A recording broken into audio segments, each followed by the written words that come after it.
Hello friends, welcome to my channel. जैसा कि आप थंबनेल देख के ये जान चुके होंगे कि मैं किस टॉपिक पे बात करने वाली हूँ, लेकिन उससे पहले आप चैनल को एक दफ़ा सब्सक्राइब कर दें। नीचे दिए गए लाल रंग के सब्सक्रिप्शन बटन पे क्लिक करें और साथ ही दिए गए बेल आइकन पे भी प्रेस कर दें। चलिए अपने टॉपिक का बाकायदा आगाज़ करते हैं।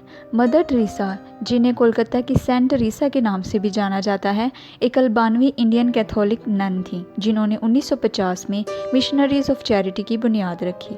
अगरचे इनका पासपोर्ट का नाम मैरी टेरेसा बोयाजियो था, लेकिन वो एनियस गोंजे बोयाजियो के नाम से पैदा हुई। मदर टेरेसा महज 8 साल की थी जब उनके वालिद वफ़ात पा गए। 12 साल की उम्र में मदर टेरेसा को अपनी ज़िंदगी मजहबी अमूर के लिए खर्च करने का शौक़ पैदा हुआ।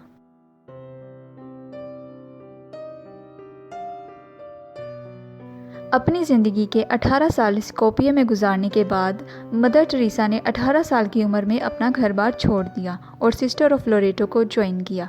आयरलैंड में इंग्लिश ज़ुबान सीखी, क्योंकि हिंदुस्तान में सिस्टर ऑफ लोरेटो इंग्लिश ज़ुबान में एक दूसरे को इंस्ट्रक्ट किया करती थी।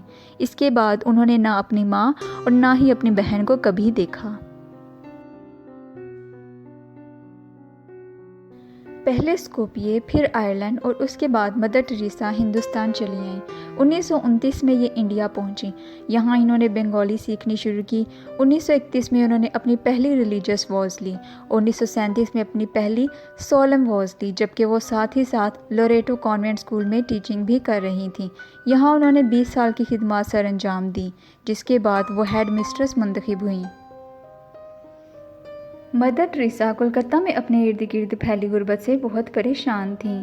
1943 के बंगाल के कहत ने शहर की सूरत हाल मज़ीद ख़राब कर दी और 1946 में डायरेक्ट एक्शन डे ने मुस्लिम हिंदू तशद्दुद का दौर शुरू कर दिया।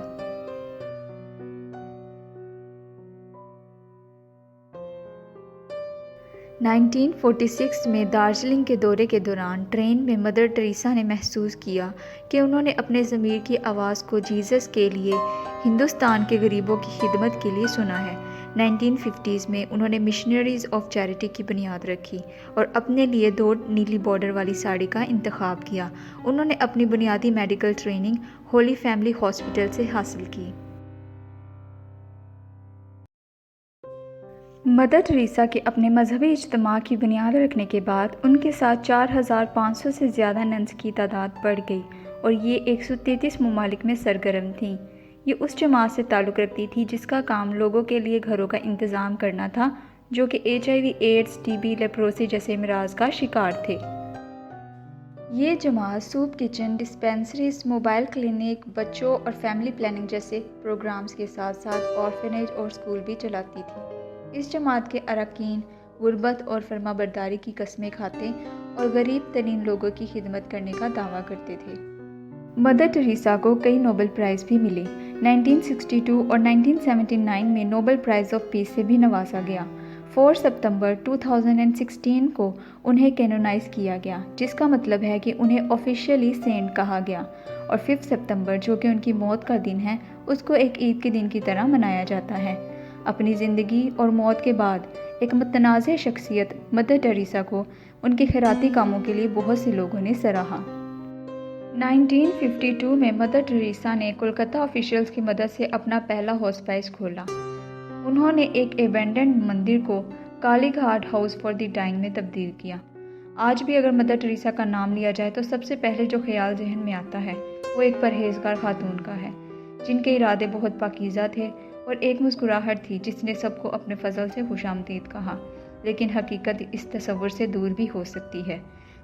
मिशनरीज ऑफ चैरिटी में मदर टेरेसा के काबिल एतराज़ तरीक़ों से लेकर उतने ही मशकूक लोगों के ज़रिए उनको दी गई रकम को संभालने के उन मशकूक तरीक़ों तक, ये सेंट मदर टेरेसा के तारीख पहलू में एक गहरा सवाल है।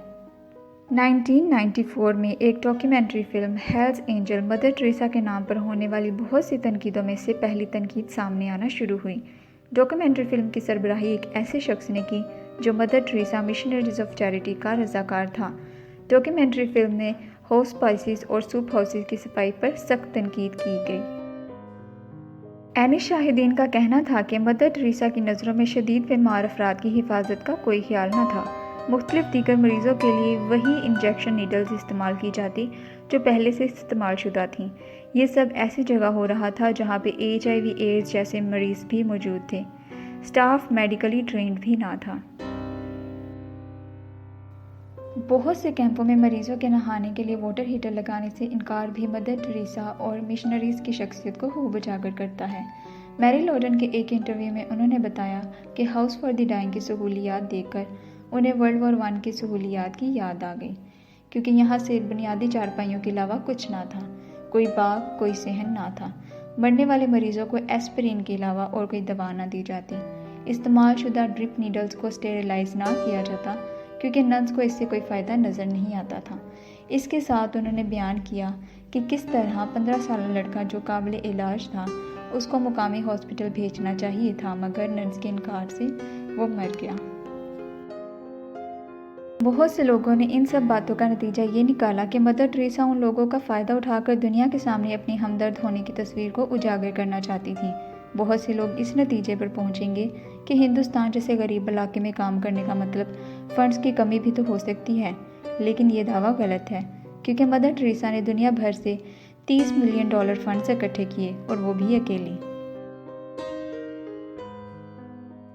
1983 में मदर टेरेसा को पहला हार्ट अटैक हुआ।